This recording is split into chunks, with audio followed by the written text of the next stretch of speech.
सुप्रभात बच्चों, आप सभी कैसे हैं? आप कुशल से होंगे, स्वस्थ होंगे, सुरक्षित होंगे। आज के ऑनलाइन क्लास में मैं चंद्रशेखर प्रसाद साहू, प्रधानाध्यापक, कन्या मध्य विद्यालय कुटुंबा, आप सभी का स्वागत करता हूं। बच्चों, आज हम लोग 8वीं कक्षा की हिंदी पाठ्य पुस्तक की एक कहानी पढ़ेंगे। कहानी आपको सुनने में अच्छा लगता होगा। कहानी सुनने पढ़ने में मजा आता है ना? बच्चों, आज हम लोग एक कहानी पढ़ेंगे। बच्चों, आप कभी नाश्ता करने, खाने पीने होटल में गए हैं? कुछ नाश्ता, मिठाई, समोसा ये सब खाने पीने के लिए होटल में आप गए हैं कभी? तो वहां आपको कहीं दिखाई पड़ा है कोई जो पानी पिलाने वाला बच्चा होता है, नाश्ता का प्लेट जो होने वाला होता है, वो कौन होता है? आप कुछ होटल में गए होंगे तो आपने देखा होगा कि वहां कोई छोटा बच्चा पानी पिलाता है, प्लेट धोता है, चाय पिलाता है। आप बाजार में भी कई होटल ऐसे देखे होंगे जहां पर कहीं कहीं एक दो बच्चा काम करते हुए मिलता है, मजदूरी करते हुए मिलता है। दुकान में भी आप देखे होंगे कि छोटे छोटे बच्चों को काम करवाया जाता है। तो ये जो छोटे छोटे बच्चों से काम कराना है, ये सही नहीं है। तो यह जो कहानी है बच्चों, एक ऐसे बच्चे की कहानी है जो एक छोटी सी चाय की दुकान पर वो काम करता है। कहानी बहुत मार्मिक है। छोटे छोटे बच्चों को पढ़ने लिखने का उम्र होता है, लेकिन उनके माता पिता जो गरीब होते हैं, लाचार होते हैं, वह कभी कभी अपने बच्चों को किसी होटल वालों को दे देते हैं काम करने के लिए, किसी दुकान वालों को काम करने के लिए दे देते हैं। तो गरीबी के कारण, मजबूरी के कारण कुछ बच्चे जो हैं होटलों में, दुकानों पर काम करते हुए देखे जाते हैं। ये बड़ा गलत है, क्योंकि वह जो उम्र है बच्चों, वो पढ़ने लिखने का उम्र है। और उस उम्र में जो हंसने का उम्र है, खाने खेलने का उम्र है, समय है, उस समय में बच्चा मजदूरी करता है और बहुत अधिक परिश्रम करता है। शरीर का जितना कद नहीं होता है, उससे अधिक वह मेहनत करता है, परिश्रम करता है। तो ये जो सिस्टम है, यह जो गतिविधि है, यह जो स्वरूप है काम करने का, इसे हम कहते हैं बाल श्रम, बाल मजदूरी। तो बाल मजदूरी पर प्रतिबंध लगाया गया है, लेकिन अभी भी कहीं कहीं ऐसे बच्चे जो छोटे उम्र के होते हैं, वह काम करते हुए, मजदूरी करते हुए, बहुत ज्यादा मेहनत करते हुए देखे जाते हैं। तो यह जो कहानी है बच्चों, ऐसे ही एक बालक की है जिसका नाम है खेमा। क्या नाम है बच्चों? खेमा। उस बालक का नाम है खेमा, और उस बालक के नाम पर ही इस कहानी का शीर्षक भी है खेमा। तो खेमा कहानी आइए हम लोग पढ़ते हैं। गली के नुक्कड़ पर बिना नाम की एक चालू और अस्थायी होटल, टूटी सी टेबल पर चाय बनाने के लिए भट्ठी के साथ लगा लाल पंखा, पास ही दीवार से सटे एक टेबल पर 8-10 लीटर दूध से भरा एल्युमिनियम का भगोना और चाय शक्कर के डिब्बे, एक छींका जिसमें 8-10 गिलास रखे हैं। इस कहानी में एक दुकान का वर्णन है, जो चाय की दुकान है, बहुत छोटी सी दुकान जिसका कोई नाम नहीं है, और उस दुकान पर एक तो टूटी सी टेबल है चाय बनाने के लिए वहीं पर भट्ठी के साथ जो है लाल पंखा लगा हुआ है और दीवार से सटे एक टेबल पर 8-10 लीटर दूध एल्युमिनियम के भगोना में और चाय शक्कर का डिब्बा रखा हुआ है। एक छींका भी है जिसमें 8-10 गिलास रखे हुए हैं। इस मुक्ताकाशी होटल का मालिक कसारा अपने काम को हल्का करने के लिए पास के किसी गांव के एक बालक को ले आया। इस छोटी सी दुकान का मालिक है कसारा। कसारा अपने काम को हल्का करने के लिए, अपने काम में आसान करने के लिए एक गांव से एक बालक को ले आता है। वह बालक तुतलाते हुए बोलता है और उसका नाम है खेमा। यह लगभग 8-9 वर्ष का दिखाई पड़ता था। उसका रंग गेहुआ था, कद लगभग 3.5 फुट, खाकी नीकर के साथ पैबंद लगे कमीज पहने था। दूध के दांत अभी पूरे गिरे नहीं और चढ़ने लगा खेमा रोजगार की पहली पायदान पर। उसकी उम्र 8-9 वर्ष की लगती है। उसका रंग गेहुआ है, कद लगभग 3.5 फुट का होगा, पैंट खाकी का पहने हुए और कमीज ऐसा जो पैबंद लगा हुआ है, यह उसका ड्रेस है, यह उसका पहनावा है। दूध का दांत भी अभी उसका टूटा नहीं कि वह रोजगार के पहली सीढ़ी पर चढ़ चुका है। मतलब वह बच्चा जिससे अभी खेलने खाने का दिन है, वह गरीबी के कारण, मजबूरी के कारण वह एक होटल में कमा रहा है, परिश्रम कर रहा है। सुबह की ग्राहकी के समय कसारा चाय बनाता और खेमा गिलासों को ग्राहकों को दे आता। कसारा जो दुकान का मालिक था वो चाय बनाता था और खेमा अपने नन्ही नन्ही हाथों से चाय सबको देता था। फिर अपने नन्ही उंगलियों से ही 4-5 गिलासों को एक साथ पकड़कर टंकी पर गिलासों को धोने ले जाता था। खेमा गिलासों में पानी डालकर उलट देता और धुले गिलासों को टेबल पर रखे छींके से पंजे के बल खड़ा होकर जमा देता। यह क्रम उसकी नीति बन गया था। वह गिलास धोता था पानी में और उन गिलासों को अपने नन्ही उंगलियों से पकड़कर छींके पर जो ऊंचाई पर रखा हुआ था, जहां उसके हाथ पहुंच नहीं पाते थे, वहां वह जा करके अपने नन्ही उंगलियों से पंजों के बल उठ करके किसी तरह से उन छींकों पर उन गिलासों को रखता।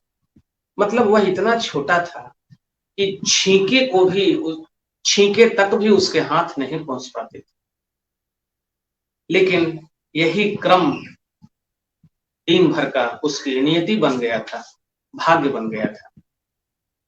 अरे खेमा, ये डायरी ले जा और लिखवा ला 3 साइकिल वाले के, 2 मास्टर साहब के, 5 सेठ जी के। कसारा ने खेमा को आदेशात्मक स्वर में कहा। दुकानदार जो कसेरा था वह अपना हिसाब खुद नहीं लिखता था। वह पास में ही एक मास्टर साहब थे, उनसे ही वह हिसाब लिखाने के लिए डायरी उनके पास भेजता था। तो खेमा को ये कहता था मालिक, अरे कसेरा ले जाओ डायरी और किसके किसके के पास कितना चाय का है वो हिसाब लिखवा।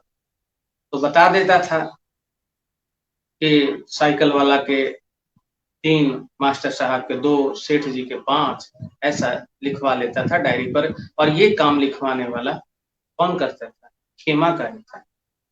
चाय भी देना, गिलास भी धोना, गिलास भी अपने स्थान पर रखना और डायरी में हिसाब भी लिखवाना, ये उसी का काम था। मतलब यह कि दुकान का वह नन्हा सा बालक ज्यादा से ज्यादा काम करता था, ज्यादा से ज्यादा काम करने की जिम्मेवारी उसी की थी। खेमा कहता, हाँ काका, अभी लेकर जाता हूँ। चाय के साथ खेमा डायरी लेकर चल पड़ा। 8-10 मिनट बाद घूमता घामता खेमा डायरी लेकर आया। वह संभवतः समझने लगा था कि दुकान पर जाते ही फिर मिलना है। खेमा जब डायरी लेकर मास्टर साहब से लिखवाने जाता तो कुछ देर उधर ही घूम घाम लेता। बच्चा था, बचपन तो खेलने खाने का दिन है, कुछ खेल लेता था, समय गुजार लेता था। उसे समझ में आता था कि दुकान पर जाएंगे तो फिर वही मेहनत वाला काम करना होगा, इसलिए थोड़ा सा वो खेल लेता था, थोड़ा समय गुजार लेता था। लेकिन यह जो देरी है कसेरा को बर्दाश्त नहीं होती थी और कहता था कि इतनी देर कहाँ रे खेमा। उसको झिझोड़ करके पूछता था तो बहाना बनाता था खेमा कि वो मास्टर साहब दुकान पर नहीं थे। खेमा सफेद झूठ बोल गया। कुछ समय बाद खेमा उठा और गिलास धोने लगा। इस तरह से बहानेबाजी करके बच जाता था, लेकिन फिर वह काम में जुट जाता था, वही गिलास धोना, गिलास रखना। एक दिन जब होटल पर चाय पीने वाले इक्के दुक्के लोग रह गए, तब खेमा ने अपने सेठ कसारा से कहा, मेरे पैर जलते हैं, चप्पल ला कर दो काका। बच्चा है, गर्मी के दिन थे, नंगे पांव चलता था तो उसके पैर जलते थे, धूप तेज रहती थी। तो कहा कि चाचा काका मेरे पैर जलते हैं, चप्पल ला कर दो। तो जवाब दिया कसेरा, अभी रख दूं चप्पलें सिर पर, चल अपना काम कर। बड़ा आया चप्पल पहनने वाला, कहा कि चप्पल पहनेगा, चप्पल हम सिरे पर रख देंगे। चप्पल सिर पर रखने का मतलब कि चप्पल से तुम्हारी पिटाई करेंगे। बड़ा आया चप्पल पहनने वाला, क्या करे खेमा कसेरा की बात सुनकर डर गया, निराश हो गया। अप्रैल का महीना था, धूप गहराने लगी थी। नंगे पैर खेमा इधर कोल्हू के बैल की तरह घूमता रहता। जूठे गिलास धोने जाता तो पहले अपना पैर धोता। शायद जलते पैरों पर पानी गिरने से खेमा को क्षणिक तसल्ली मिलती थी। पैर जलता था, पैर के जलन से बचने के लिए खेमा वह गिलास धोने जब जाता था तो पहले अपना पैर पर पानी डाल लेता था, कुछ ठंडक लगती थी उसे। इस तरह से नंगे पांव अपने पैर को जला जला कर वह काम करने के लिए मजबूर था, विवश था। काम निपटाकर कसारा रोटी खाने बैठा। 2 रोटी प्याज और चटनी लेकर खाना खाने लगा। खेमा भी इसी टोह में था कि अब खाना मिल जाए। कसेरा जो खाना लाता था उस खाने में से खुद खाता था और उसी खाने में जो जूठन बचता था वह खेमा को दे देता। जब कसेरा खाने के लिए बैठा तो खेमा भी इस टोह में बैठ गया, मालिक अब खाना खाकर उठेंगे, उनका जूठन मुझे खाने के लिए मिलेगा, उनकी से भूख भी लगी थी। इसी बीच 8-10 लोग बेंचों पर आ बैठे। कसारा हाथ धोकर चाय बनाने लगा। खेमा का उतरा चेहरा देखा नहीं जाता था। खेमा ग्राहकों को चाय देता, पानी पिलाता और ग्राहकों के आदेश पर बीड़ी सिगरेट भी ले आता था। रोजाना चाय पीने वाले ग्राहक खेमा को भद्दी गालियां देकर पुकारते और खेमा डरा सहमा मुस्कुराता हुआ अपने काम में लगा रहता। जो ग्राहक आते उनको चाय देता, गिलास धोता, उनके कहने पर बीड़ी सिगरेट भी ला देता था। कुछ ऐसे लोग भी थे जो रोज चाय पीते थे, तो वैसे जो रोजाना वाला ग्राहक थे खेमा को भद्दी भद्दी गालियां देकर बुलाते थे। खेमा डरा सहमा उनकी बात सुनने को विवश था। हाँ, कनखियों से अपने नियमित ग्राहकों पर 1-2 बार नजर जरूर डाल लेता था, क्योंकि उनसे जान पहचान हो। दुकान पर जो रोजाना ग्राहक आते थे उनसे उसकी जान पहचान हो गई थी। उनको कभी कभी देख कर खुश हो जाता था। अरे खेमा, कहकर रोटी की तरफ इशारा करके सारा पास के बरामदे में दोपहर की झपकी लेने लगा। खेमा ने भी अपना पेट भरा, उसको भी थकान के मारे नींद आने लगी। दोपहर हो गया तो कसेरा जो रोटी बच गई थी उसके तरफ इशारा करते हुए बोला कि खा ले। खेमा भी खाया, कसेरा भी सो गया, खेमा भी पेट भरा जो जूठा बच गया था उससे, और फिर यह भी सोने लगा।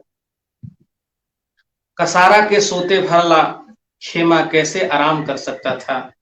गर्म हवा सहता, थकान का मारा खेमा बैठे बैठे झपकियां ले लेता। सोने की इच्छा खेमा की रहती थी, लेकिन मालिक जब सो रहे हों तो नौकर कैसे सोएगा।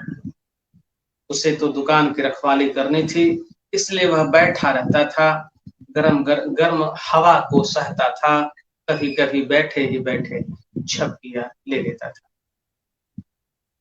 कभी सिर पास की दीवार से टकरा जाता, वह मुंह की लार हथेली से साफ करके उठ बैठता और कसारा की तरफ देखता।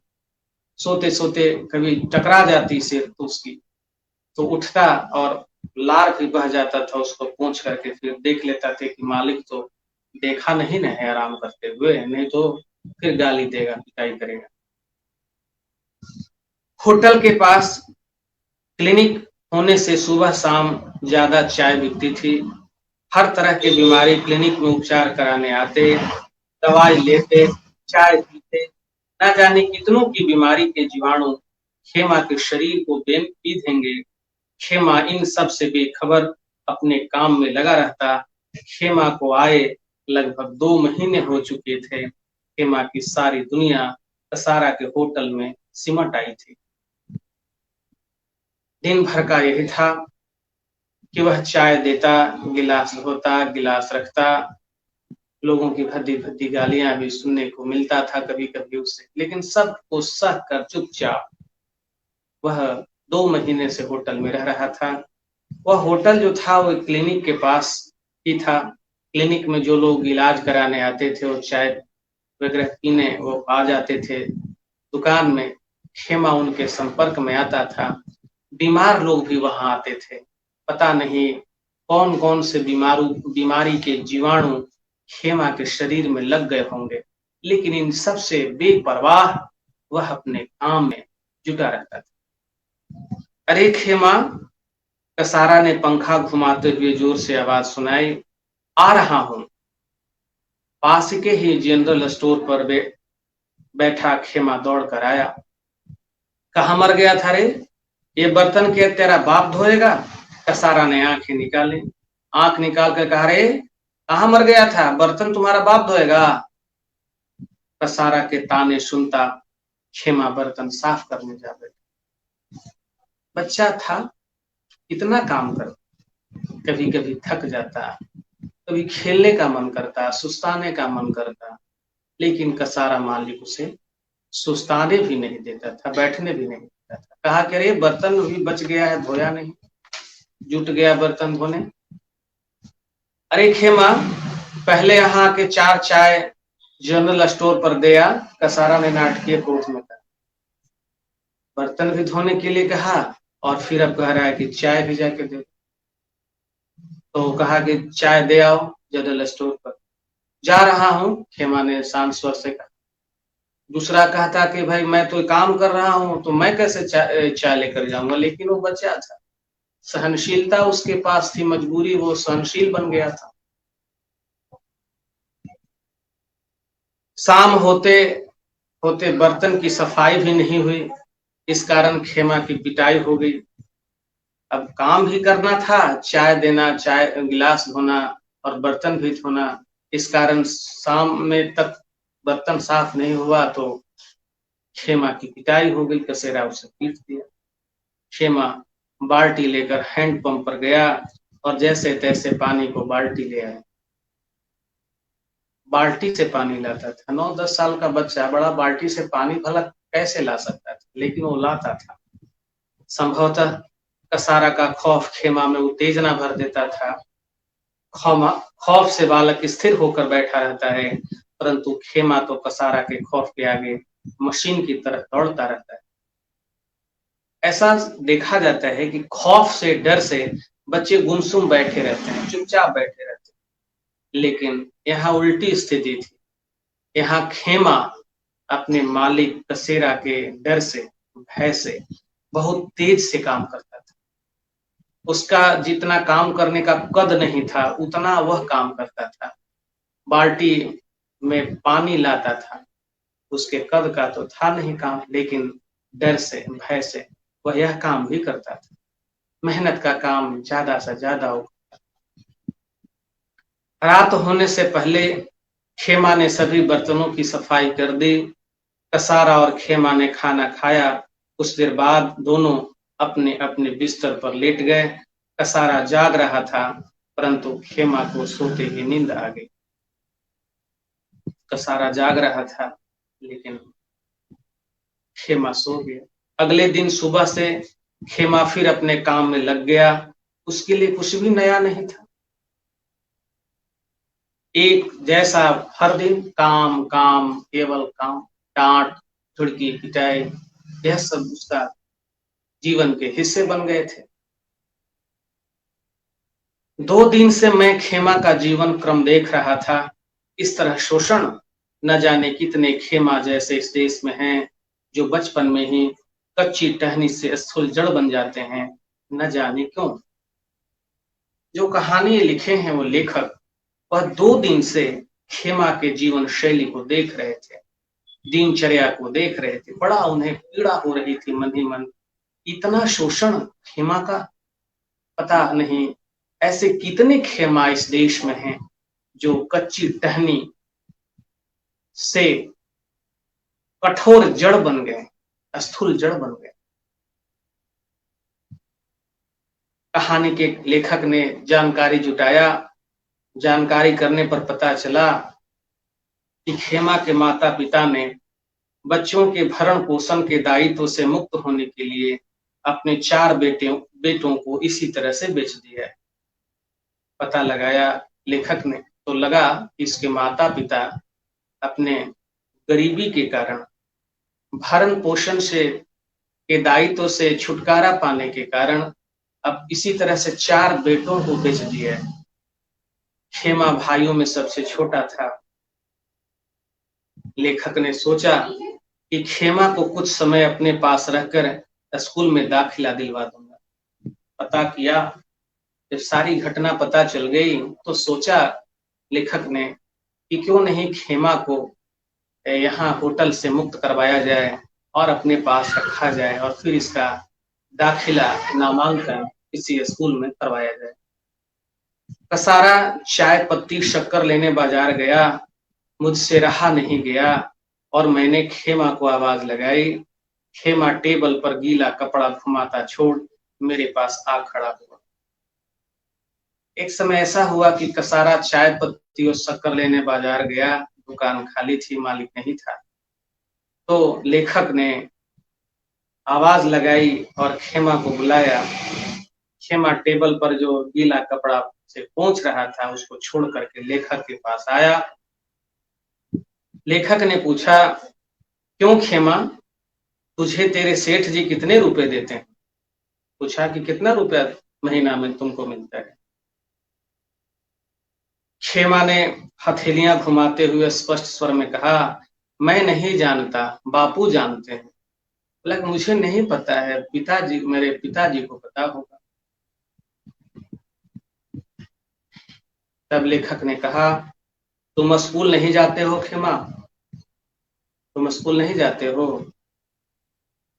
खेमा कहा, मेरी तो पढ़ने की इच्छा है, पर बापू स्कूल नहीं भेजते। खेमा कहा कि मेरी तो पढ़ने की इच्छा है बाबू, लेकिन पिताजी भेजते ही नहीं, स्कूल भेजते ही नहीं है। तो लेखक ने पूछा उसे, तू तेरे सेठ के पास खुश है?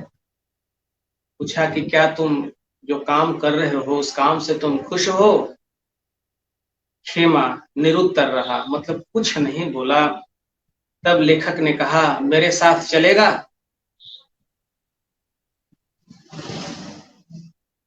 तो खेमा कहा, क्या काम करना पड़ेगा? मासूम सवाल उस मासूम बच्चे ने दिया। जब लेखक ने पूछा कि मेरे साथ चलेगा, तो पूछा कि क्या काम करना पड़ेगा, क्योंकि उसे लग रहा था कि ऐसा ना कि यहाँ से भी ज्यादा वहां काम करना पड़े।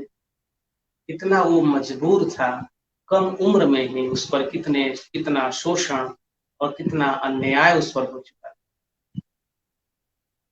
तब लेखक ने कहा कि स्कूल जाना, पढ़ाई करना, मेरे साथ रहना।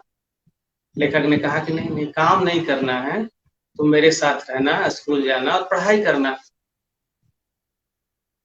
जब लेखक ने ऐसा कहा तो खेमा के चेहरे से प्रसन्नता झलकने लगी। लेखक ने 2-3 दिन तक छानबीन करके खेमा के गांव का पता लगाया। खेमा किस गांव का है पता लगाया और उसके पिताजी के पास मिलने पहुंचा। पिताजी जो खेमा के थे उनको देखा लेखक ने कि फूटी-फूटी झोपड़ी के बाहर खाट पर बैठे थे, थका सा शरीर, उदास चेहरा। उन्होंने लेखक को देखा तो उठ गए और हाथ जोड़कर आश्चर्य भाव से बोले, आप? खेमा के पिताजी ने लेखक को कहा, आप? लेखक ने कहा, मैं अध्यापक हूं, खेमा को जानता हूं।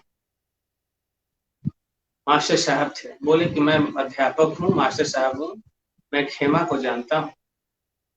खेमा के पिताजी ने कहा, वो एक होटल पर है साहब। कहा कि वो तो एक होटल पर काम कर रहा है। तब मास्टर साहब ने कहा, मुझे मालूम है, मैं चाहता हूं कि खेमा को पढ़ाऊं, उसे अच्छा इंसान बनाऊं, इसलिए खेमा को लेने आया हूं। यह बात सुनकर पिताजी की आंखें भर आईं। उन्हें लगा कि उन्होंने छोटे बच्चे के साथ इतना बड़ा अन्याय किया है। जिस उम्र में बच्चे खेलते हैं, खुश होते हैं, खाते पीते हैं, घूमते हैं, पढ़ते लिखते हैं, उस उम्र में मैं उसे मजदूर बना दिया। निश्चय ही उनके मन में अपने बच्चे के प्रति अनुराग उमड़ पड़ा था। जब लेखक ने कहा कि मैं उसे पढ़ाना चाहता हूं, उनके अंदर की जो ग्लानि थी वो फूट पड़ी, वो निरुत्तर हो गए। अपने पुत्र से के प्रेम से भर गए। खेमा के पिताजी बोले, ठीक है, पर कसारा को उसके रुपए लौटाने पड़ेंगे। कहा कि ये तो ठीक है, खेमा को स्कूल भेजा जा सकता है, लेकिन खेमा के बदले में मैंने कसारा से रुपया ले लिया है। तब अध्यापक ने कहा, मैं व्यवस्था कर दूंगा। कहा कि मैं व्यवस्था कर दूंगा, जितना में आप उसको बेचे हैं उतना रुपया मैं उसको चुका दूंगा। उसके चेहरे पर संतोष की लकीरें उभर आईं। वह अध्यापक के साथ चल पड़ा। खेमा ग्राहकों को चाय के गिलास दे रहा था। खेमा के पिता ने कसारा से बात की और लगभग आधा घंटे बाद खेमा मेरे पास था, यानी कि अध्यापक के पास था। अध्यापक गए, पैसा जितना लिया था पिताजी को दे दिए, ये व्यवस्था कर दी। खेमा के पिताजी कसेरा से बात की और आधा घंटा में कसेरा के बंधन से खेमा मुक्त हो गया। खेमा अध्यापक के साथ चलने लगा। उसकी चाल बदल गई, जैसे पिंजरे से पंछी मुक्त हुआ। ऐसे ऐसे लग रहा था कि पिंजरा में कैद पक्षी आज मुक्त हो गया, आजाद हो गया। इस तरह से वो चल रहा था, इस तरह से फ्री हो गया, मुक्त हो गया। घर आकर मैंने स्नान किया, फिर खेमा को स्नान करने के लिए कहा। दोनों ने खाना खाया। खाना खाते समय मैं सोच रहा था कि यदि खेमा पढ़ लिखकर कुछ बन जाएगा तो मुझे हार्दिक प्रसन्नता होगी, परंतु खेमा जैसे अनेक बालक हैं, उनका क्या होगा। अध्यापक जी खुश हो रहे थे कि खेमा को पढ़ा लिखा कर एक अच्छा व्यक्ति बनाऊं, अच्छा व्यक्ति बन भी जाएगा तो प्रसन्नता होगी, लेकिन इसके जैसे तो कई 100 बच्चे हैं, कई हजार बच्चे हैं जो स्कूल के समय जो उनका बचपन है खेलने खाने का, उसके समय मजदूरी करते हैं, कठिन परिश्रम करते हैं। रात को जब अध्यापक सोने लगे तो खेमा उनके पास आया और उनका पैर दबाने लगा। लेखक यानी कि अध्यापक उठ बैठे और कहा कि अरे मेरे पैर क्यों दबा रहा है? तो कहा कि मैं तो मालिक का 2-2 घंटा रात में पैर दबाता था। खेमा को अपने मालिक का सेरा रात को के पैर रात में भी दबाना पड़ता था 2-2 घंटे तक। यह सुन करके अध्यापक की आंखें भर आईं। कहा कि यह मासूम बच्ची के साथ कितना अन्याय हुआ है। दिन में काम तो करता ही था, रात में इसे पैर दबवाता था। अध्यापक ने प्यार से खेमा के सिर पर हाथ फेरा, उसे बिस्तर पर सो जाने के लिए कहा। कच्ची नींद में सोया खेमा करीब 2 घंटे बाद बड़बड़ाने लगा। आया सेठ जी। संभवतः कसारा की आवाज अर्ध निद्रावस्था में खेमा को सुनाई दी। अरे खेमा। कुछ देर बाद खेमा नींद में ही चिल्ला रहा है, आया साहब, आया सेठ जी। नींद में बोल रहा है। मतलब यह कि उसके नींद पर वो जो डर है, वो जो भय है मालिक का, वह भी हावी है। नींद में भी वो डर है, नींद में भी वो भय। तो ऐसा शोषण, ऐसा भय, ऐसा अन्याय से जब बालक पीड़ित होता है तो नींद में भी डरा हुआ। तो ऐसे बालक की कहानी है यह, जो मासूम है, स्कूल जाने की उम्र का है, तो भी यह कठिन मेहनत करता है, कठिन परिश्रम करता है, बाल मजदूरी